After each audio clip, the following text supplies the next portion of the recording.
And I want to talk this morning about the power of God. Because I'm convinced this morning that what we need more of in our lives is the power of God. What we need to experience more in our lives is the power of God. We're trying to get more money power. We're trying to get a job that will give us more economic power. And we're trying to go to LA Fitness Center so we can have more physical power and be toned up. And nothing wrong with that. But Paul said bodily exercise, proper living. But godliness and contentment is great gain. And what we need is the power of God. So I'm going to go ahead and preach, then y'all can sing and take a minute. Is that all right? All right. Because I believe in the power of God. And this morning I want to come from Ephesians chapter 3 and verse 20. Because Paul tells us something about the power of God. I see folk every day, and what they're suffering from is a lack of power. The many are weak, weary, and worn because there's a lack of power in their life. There's a lack of the power and the presence of God. And we're trying to put so many things in us that we're crowding out the presence and the power of God. We mistakenly believe that I can have all these things and still have the power of God.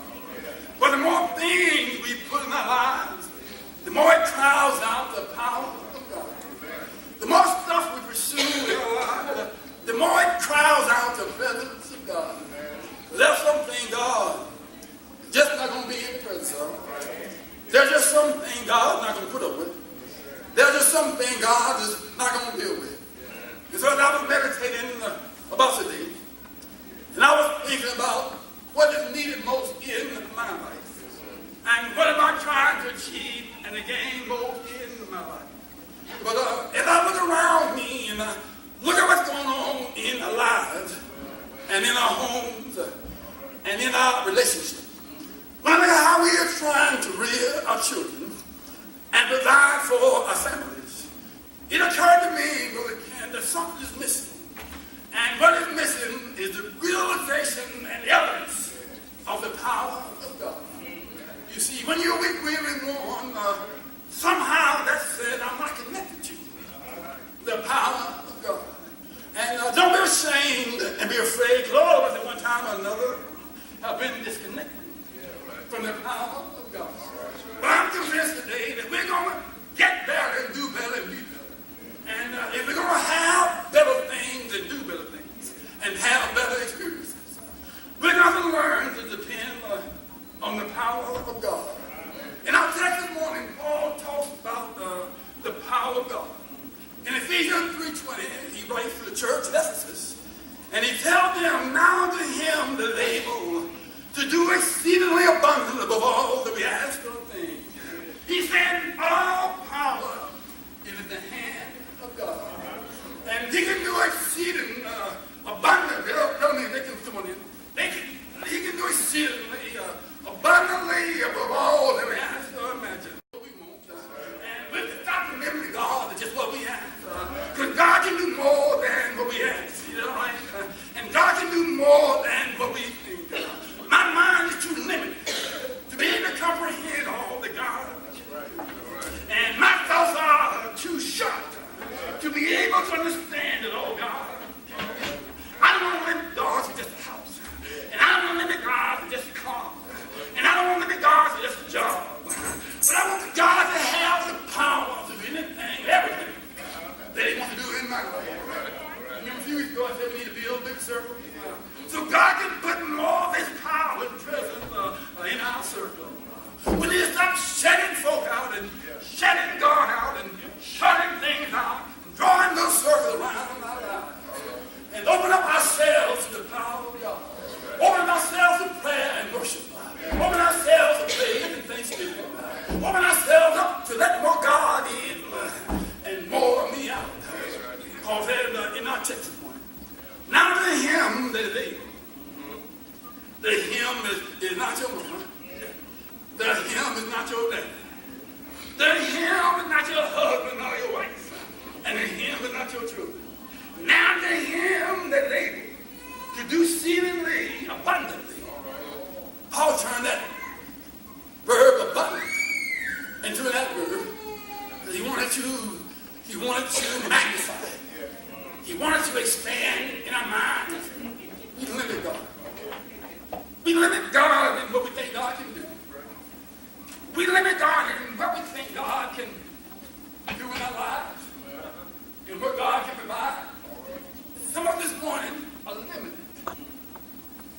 everything God can do.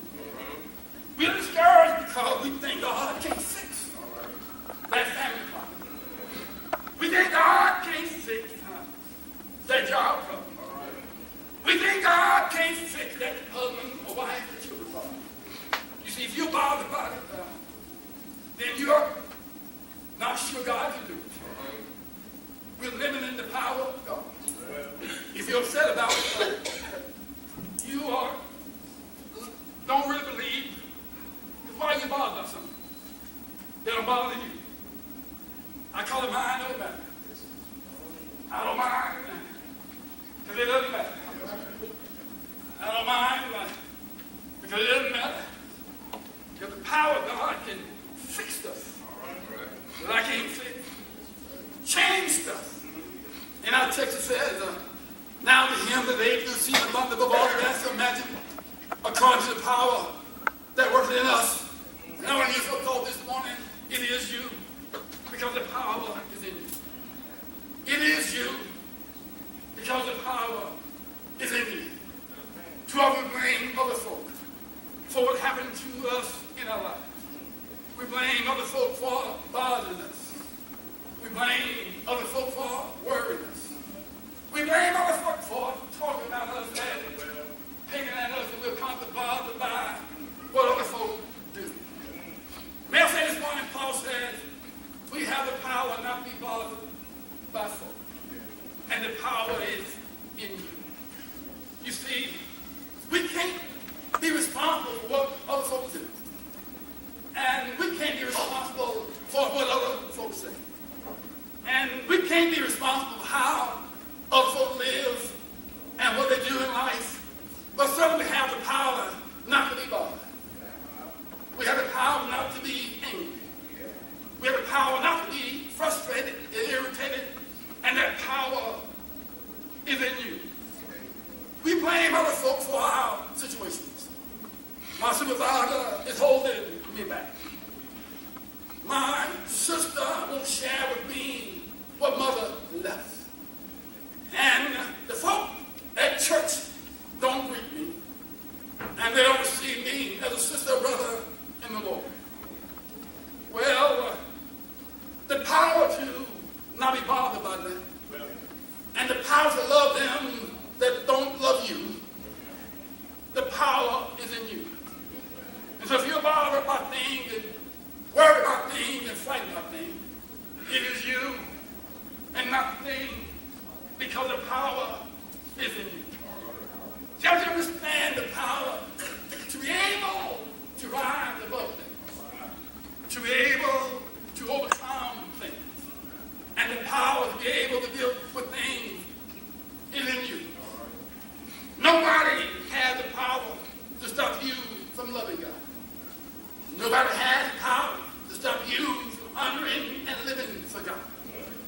Nobody has the power to stop you from serving God. If you stop serving God, it's you.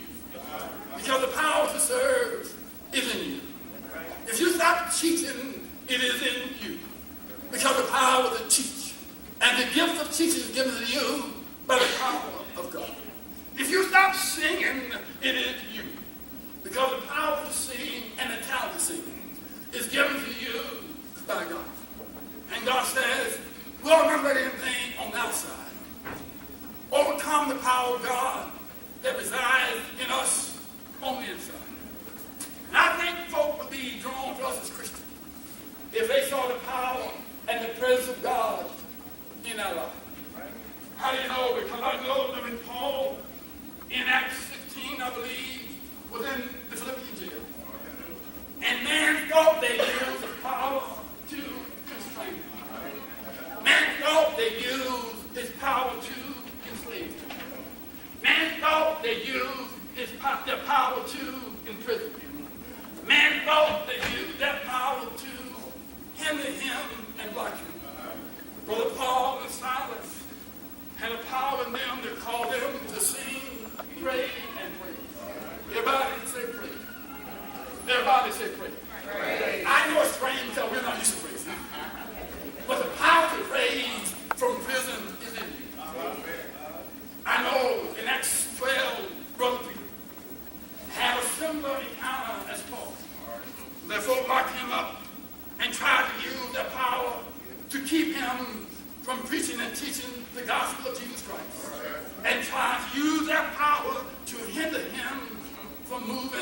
according to the will of Christ. They lock him in prison. The text says in Acts 12 that they put him in the third floor. They put him in the back of the prison. And just make sure that he had no power. They put his feet in stocks and bound him in shackles, trying to rob Peter of his power. I want you to think for a moment about the thing that's trying to rob you of your peace. The power to have peace in the middle of the storm is in you. And your children can't take away your peace. Think about something that's trying to rob you of your joy. The power to have joy in the midst of sorrow is in you. And your husband can't take away. You say, this joy I have, the world didn't give it, and the world can't. And the time I say something, you lose your joy. Can he come to church and worship and be excited about worship and enjoy worship and participate in the worship and give praise in worship, and you let somebody whose power will let rob you of the power that's already in you? I decided that you're not going to rob me of the power that God has given me. Because you're not big enough, bad enough, and that old place that your arm too short to block your God. You have the power to go to work tomorrow. And whatever situation you find at work, you have the power to be at peace. That's why Paul said in Philippians 4, I learned what's up there, that I have the power to be content. That I know how to be abased. I know how to bound. I know how to be full. I know how to submit. But I have a power in me that won't let me become discouraged and bothered. And won't keep me from praising God and worshiping God and talking about God and sharing the goodness of God. Because there's a power that's operating in me. So in Acts 12, when they locked Peter up, so fear about Peter because somehow, though he was locked up, and though somehow he had been falsely accused, I didn't hear him complaining about his accusers. Didn't hear him complaining about the situation. That's what. You see, I've learned even I do that anything I'm in is just for a little while. Soon and very soon, soon and very soon, you're going to come and rescue me, deliver me, and empower me. I'm waiting on the power of God. You see, Peter, the text says, he went up wrestling all night. Went to toss and turn and trying to figure out who to call, who to pay bail, who can get him out of jail. Peter didn't call the church. They didn't call the deacon. Somehow he believed. When you believe in the power of God, you know it's legal. It doesn't matter where your children are. The power of God put you to sleep.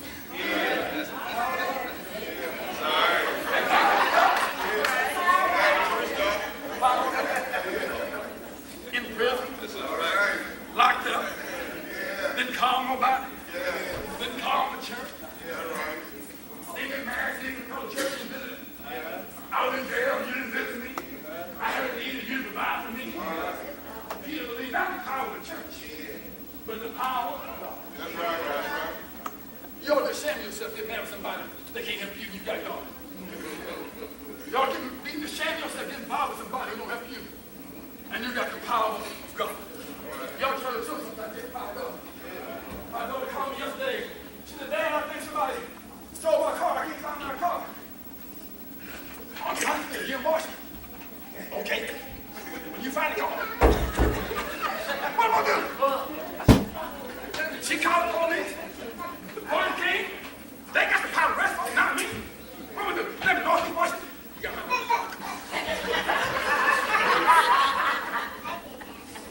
so y'all crazy, I'm good. You can't do that. I got the power of God.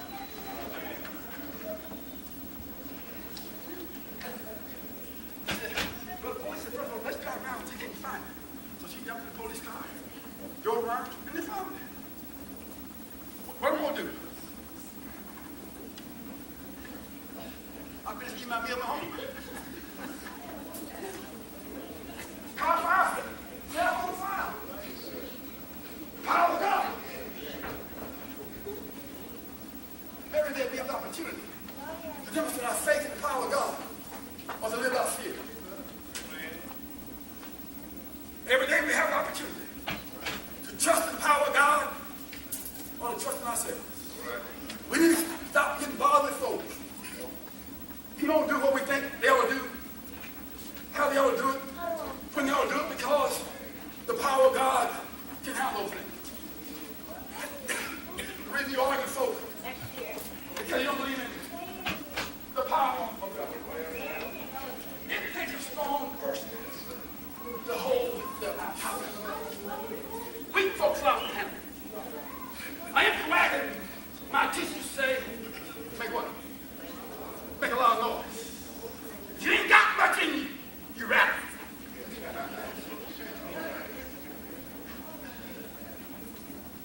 But when you know you can depend on the power of God, then you read the text and call the words. I really said, God's power will overcome your enemies.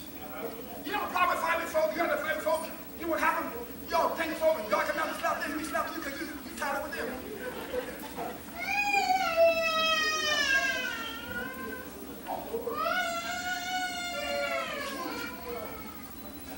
Folk fight, I was spending money.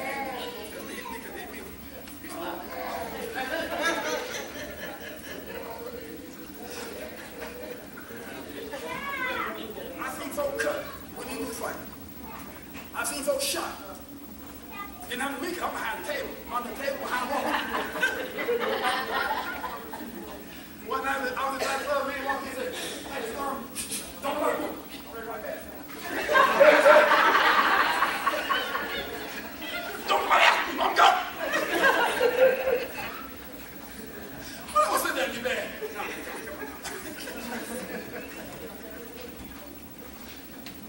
He wanted to get up about the wife and girlfriend. She grown, she won't go for it.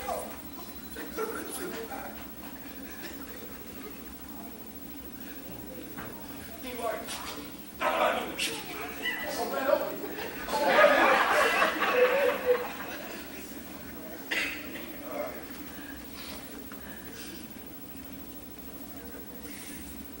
You know, God's power is so great. It just lifts you up. It lets you rise over fear. Because then you say, first, second, chapter 1, verse 7. By the way, people pass the first part is correct. So,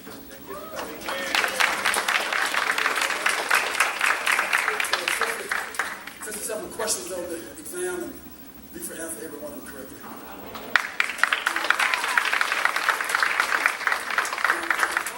They asked me question 53, he answered question 51.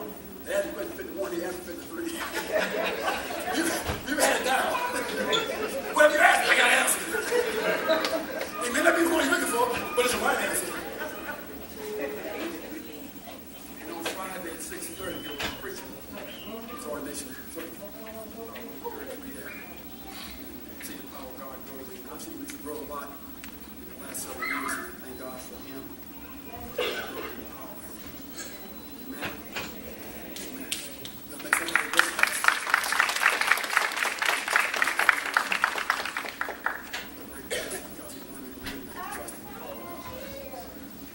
So, Paul wants us to understand that we can be powerful people. And the power of powerful people is not on the outside. That power is always on the inside. So if you're a Christian, God gives you.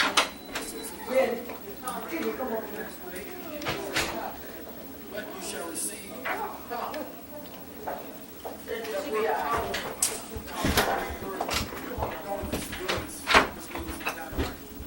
You got the power of Lord.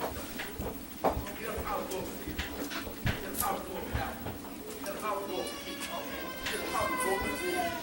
You got the power of Lord for getting back at it. But you shall receive down in you. After the Holy Ghost, and you got the power to be a witness, to live the way I say.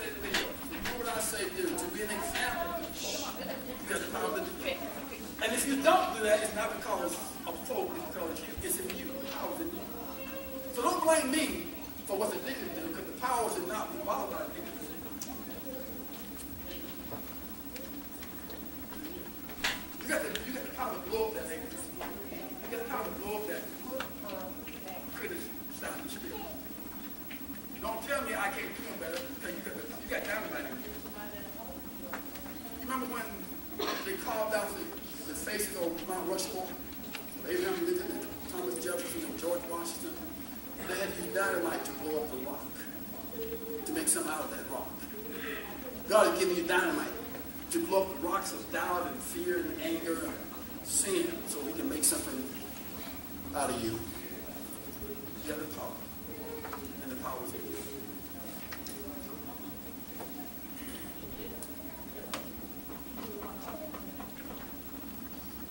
We've got to get connected to the source of power. The power in us, if you're a Christian. If you learn Sunday school a few weeks ago that you can push that power, you can neglect that power, read that power. And what grieves me is that when we don't plug into the source of power, we walk around in darkness. We didn't have the power last night. I'm glad God took the power out. Because it gave me an opportunity to use that experience. And so what we had to start doing with power, we had to try to find alternate sources of life. And that's what we do. When my power was God, I got to go find something else. I got to go find a job, I got to find a man, I got to find a girl, I got to go find sex, I got to go. I got to go find something else. Get through. So when our lights went out, I found a little flashlight and it was 2 inches, that little battery week. My wife is much better at playing her versus than me. She found a lantern. That thing had 300 lumens. It just lighted up the whole room. So she had more sense about another source of power than I did. Well, where I grew up, sometimes we didn't have electricity. So I'm used to walking around the dark. So we had to find another source of light. We had to find another way to find our way. We had to find another way to do what we need to do. And so since we didn't have power from the possible utilities, we turned to D-cell and C-cell batteries, Duracell and Energizer for power. And in our lives, when we're not plugged to the power of God, we start looking for other sources of power to get through life.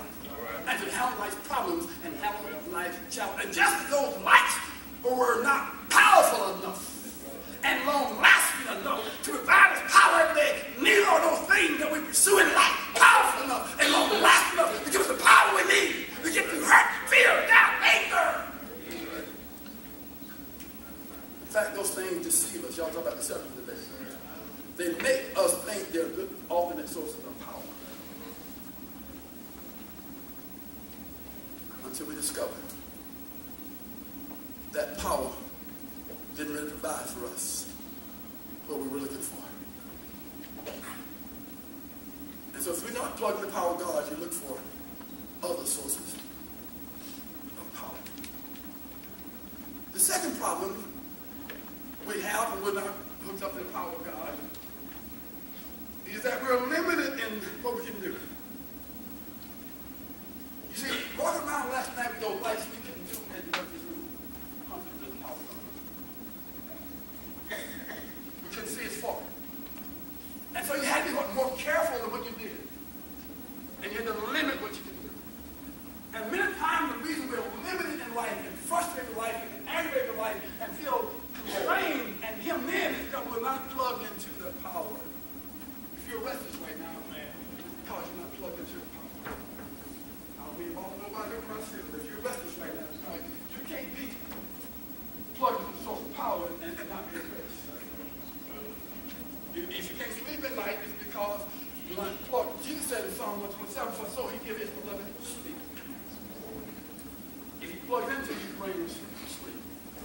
He said, my peace I leave with you. When I plug in, I bring what? I bring peace. When I plug in, he said, these things I'm supposed to that you might have joy, and that your joy might be full. So I have joy. So if I don't have joy, so I don't have peace if I'm not plugged in. I don't know why you're not plugged in. I'm not criticizing you plugged in. I'm simply trying to encourage you to get plugged in. Because I've not been plugged in. I've been frustrated. I've been aggravated. I've been aware. I've been troubled. I've been stressed out. So I know how it feels not to be plugged in. And to walk around coming to church and pretend to be plugged in.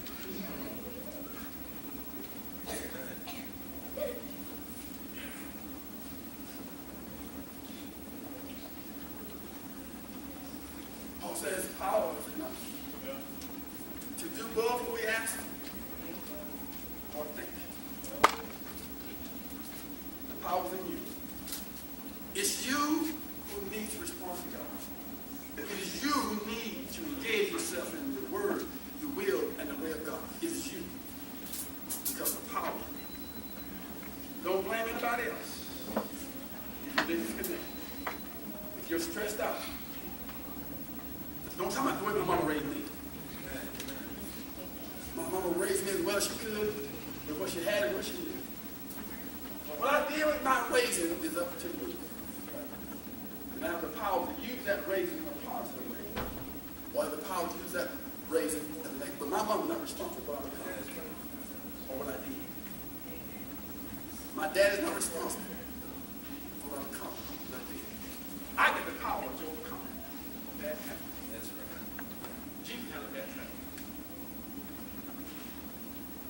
Jacob, Esau, Isaac had a bad habit. David had. He was after the father. How are you going to have too many wives and girlfriends and be everybody out? But you're going to come to that time. Stop using bad factors as an excuse. The power's in you. Your daddy can't take away your power. That's right. The power is you. It's you who allowed what your daddy did. It is you who allowed what your mama said. It is you who allowed what people do to rob you of power. It's you. Long before I really knew much about the power of God, somebody God spoke to me one day. And he told me, he said, Michael, don't let folk worry you. One day I was at work. A young lady came to me stressed. Bob. She had written to the deputy director of the organization. They didn't want many of us to be in charge of anything. Even the word stressed her. Take that. Bob. She came to me and said, I'm tired of folk. How do you handle it? How do you deal with it? You never seem stressed. You never seem bothered. You never seem down. You never seem worried. You never seem anything. I decided over time, no. I may worry folk, but folk won't worry me. I may do some things that worry. I may say some things that bother me. I'm not trying to worry. I'm not trying to bother you. But I won't worry about how you react to this one. Because I have the power of God not to react. I have the power of God not to be distracted and discouraged. You have the power of God. And that power. You can live with your husband and not be bothered. Ask my wife. She lived with me 44 years. It took a lot of power to do that. Because she know I love the angry folk. I did. Well, not as much. And she had to learn to have the power to ignore me. The power must be bothered by me. The power must be aggravated, frustrated. The power of when I didn't go to church regularly in Boston, she got every Sunday with the church. She did my life was out of church. Rob her of her desire to go to church. Rob her of her place in church. She kept going. You know, it's kind of hard to see her go every Sunday. And you don't get to go every night. But she didn't use the power of argument. She didn't use the power of fussing. She didn't use the power of fault finding. Dressed out of a girl, my coat was February. Mittens and gloves, coats. Getting that little 1965, 1965 that had no power in it. That had no power to do it. That had no power to stop it. And she go to church.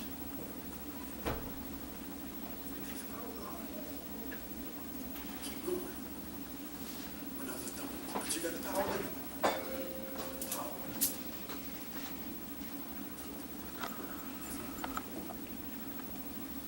Every time we went in, from Boston to Chicago, to Los Angeles, to high school, sometime before she found the job, she found the church. She kept thinking, say, I'm not in church. I'll let her go out there and watch football. I go to UCLA and play football. One day she went to church and walked in and sit down there with a Spanish church. She didn't know what they were talking about. But she was looking for a church.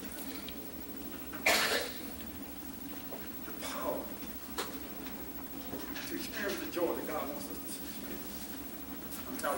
as Christians.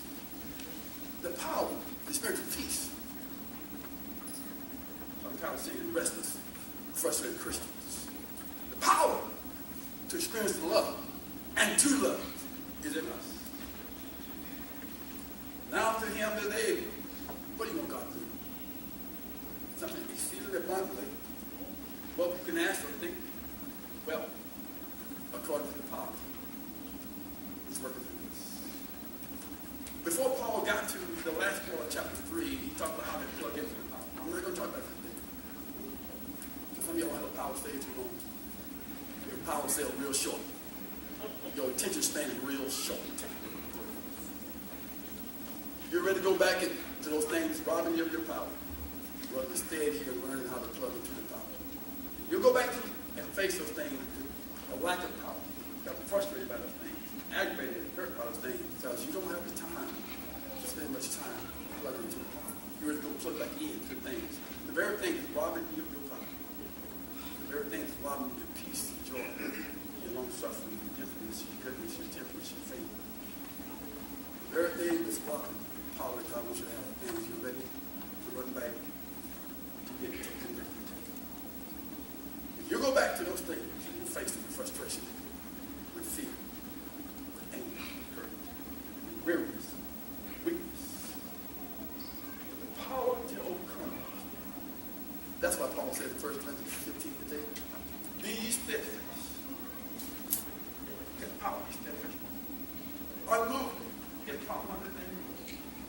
Always abounding. Stop extending yourself. You have the power to be abounding in the work of the Lord.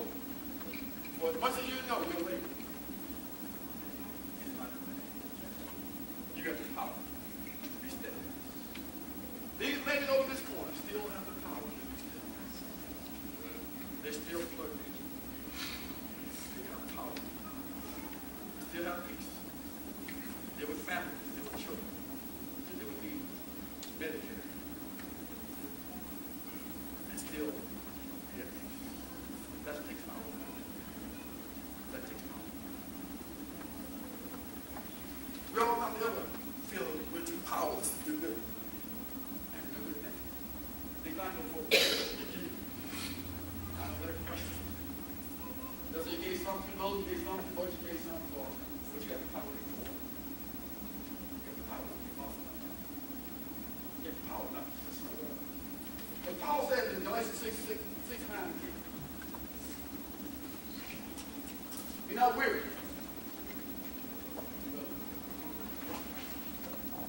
For you shall reap. And as you have opportunity,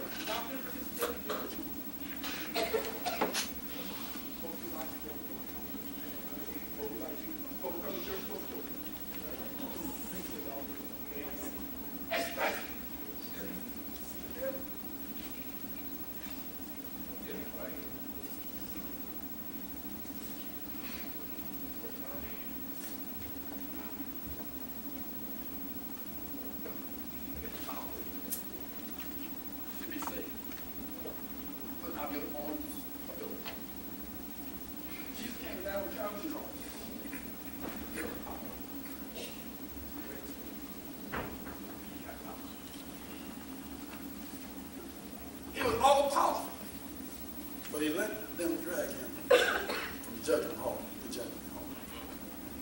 He had all power. He let them whip him all night long. Even though he had all power. He even told Pilate, you can have no power over me except what given. You ought to be around now. You make me go places I don't want to go. You make me do things. But you don't have this power. It's what gives me. But if I got real mad, I can call a legion, 20,000 angels. And they'd use that power. But if I use my power to save myself, I can use my power to save you. He let them whip him. Put a crown upon him. He let him thrust the sword inside.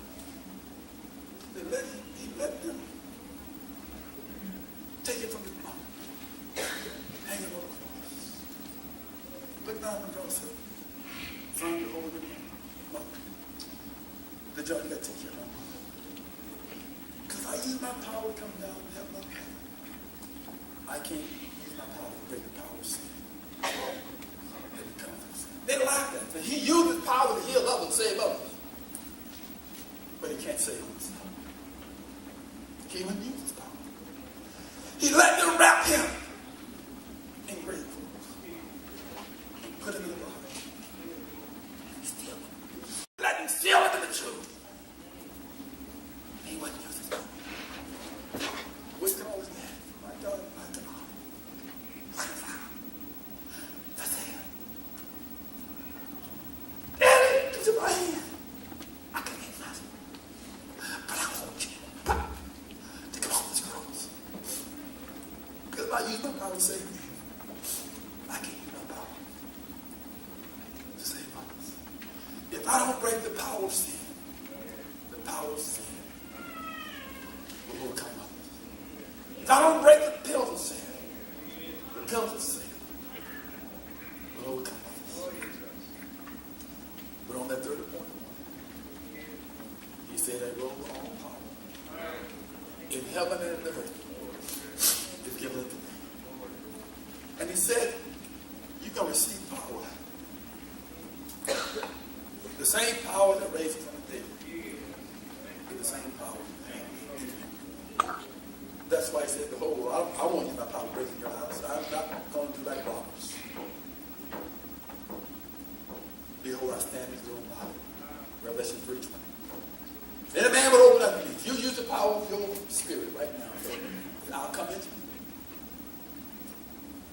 I'll use my power to feed you. I'll serve with you. And I'll dwell with you. If you're here today, maybe stand together. And you want to use your power to acknowledge that Jesus Christ is the Son of God. And you want to come to him. So Lord, I'm dependent on your power. I'm powerless. Lord, they won't run for charity. That I'm all that. That nothing's wrong in my life. And I can handle everything. And I don't need nothing. And I don't need nobody. But Lord, I need your power. Watch me right now. So Lord, I need your power.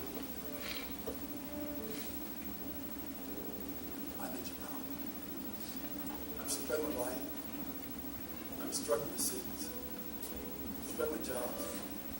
I'm struggling with children. I'm struggling with feelings. I'm struggling with emotions. I'm struggling with desires.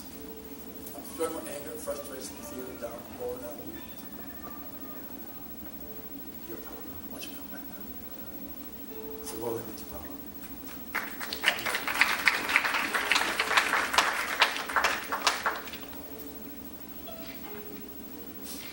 I know I feel to be powerless.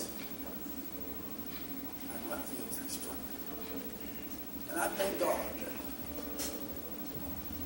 I had those experiences because I now know what the source of power is. I thank God for every good moment. I think of every struggle.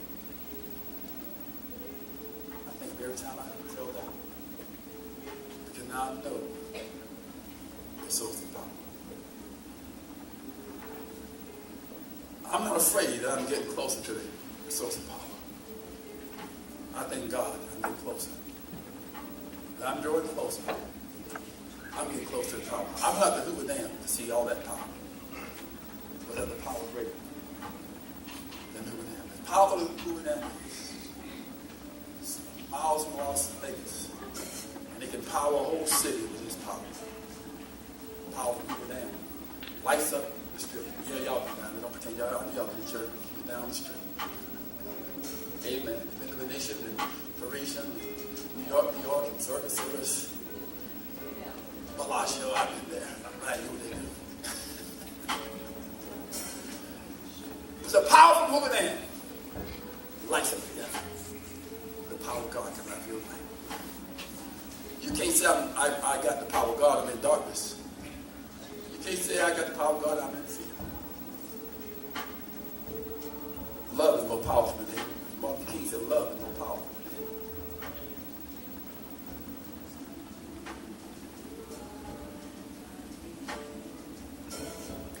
priest comes to get the power. John 1:12. But men received him, and them he gave the power to become the Son of God, even to them that believe on his name. If there one day you want to come as a candidate for baptism, say, Lord, I need your power in my life. I haven't told you yet what we need to do to plug into the power. See, the power is in you, but you still got to turn it on. He said, Holy Spirit come, but you got to turn it on. Because you can hinder him, you can neglect him, you can grieve him. Everything the Bible teaches. 1 Thessalonians 5:18 says you can quench him. Ephesians 4:32 says you can grieve him. Don't you want to be turned on? To be honest with what I said.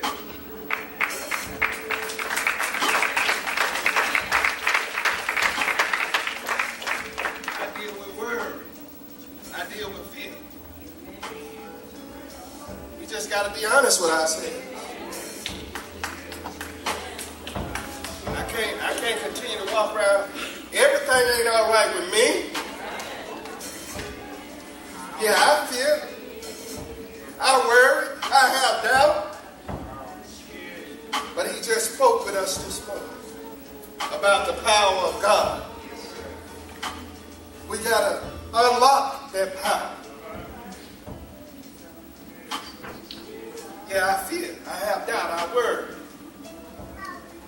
That's why I'm standing up here this morning. And if you living, there's something in your life that keeps you from doing what God called you to do. You ought to stand up this morning and come up here.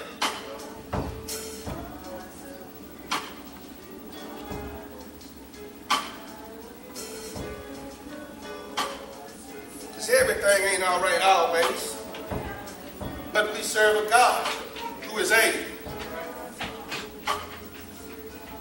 Too many times we come in the house of God, like you said, like everything all right. Going through the motions. Fear to praise God. Think about what people might say.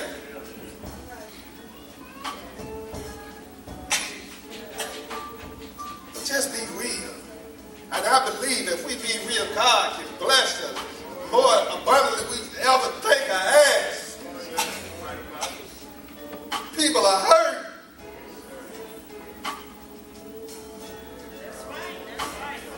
It's time to be real. Because you're not going to get no better. Better, you just keep coming here and you still got that same old thing tugging away at you. I ain't ashamed. I deal with fear. I ain't always comfortable sitting up there. And that don't make me by sitting up there. And I know God called me.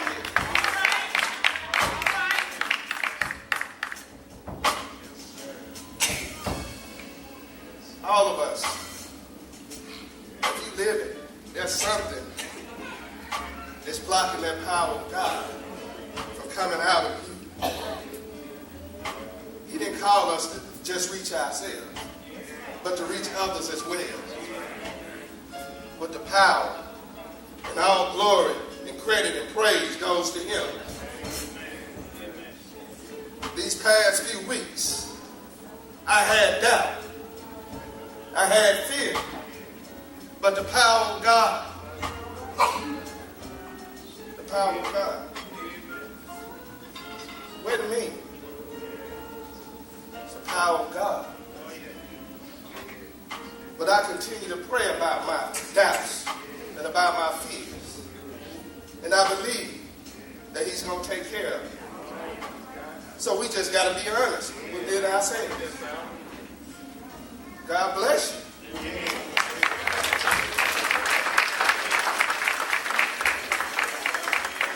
Let's give God some praise. 7 years ago, people have spoken that powerfully with us. God has really blessed me. And I'm prayerful that this time next week he'll be an ordained elder. Amen.